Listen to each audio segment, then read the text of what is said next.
विरोधी संघर्ष समन्वय समितीच्या वतीनं 18 जुलैला पंढरपूरला एक समृद्धी दिंडी काढायचा आम्ही निर्णय घेतलेला आहे आणि या दिंडीमध्ये शक्तीपीठ महामार्ग बाधित असणाऱ्या 13 जिल्ह्यातील शेतकरी मोठ्या संख्येनं सहभागी होणार आहेत. सर्वपक्षीय आंदोलन असल्यामुळं सर्वपक्षीय लोकप्रतिनिधी सुद्धा याच्यामध्ये सहभागी होणार आहेत.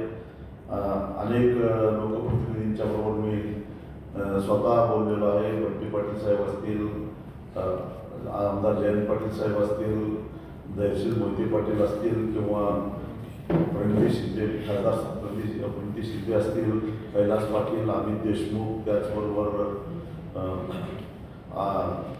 पंढरपूरच्या माड्याचे आमदार अभिजित पाटील, त्यासाठी उत्तम जामकर, या सगळ्यांच्याबरोबर मी स्वतः बोललेलो आहे.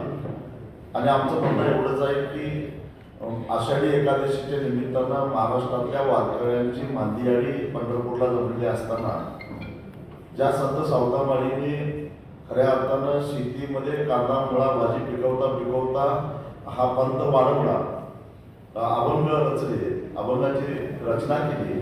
ते अख्खं गाव, त्या गावातलं 600 एकर जमीन अरण, सावतामाळीचं गाव अरण हे या शक्तीपीठ महामार्गामध्ये बेचिराख होणार आहे.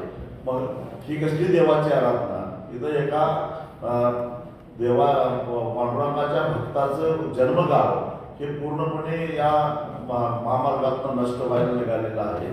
आणि अशा परिस्थितीमध्ये महाराष्ट्रातला कुठलाही शेतकरी या महामार्गाचा जमीन द्यायला तयार नाही. मोबदला तुम्ही कितीही द्या. ही भूमिका 13च्या 13 जिल्ह्यातल्या शेतकऱ्यांची आहे.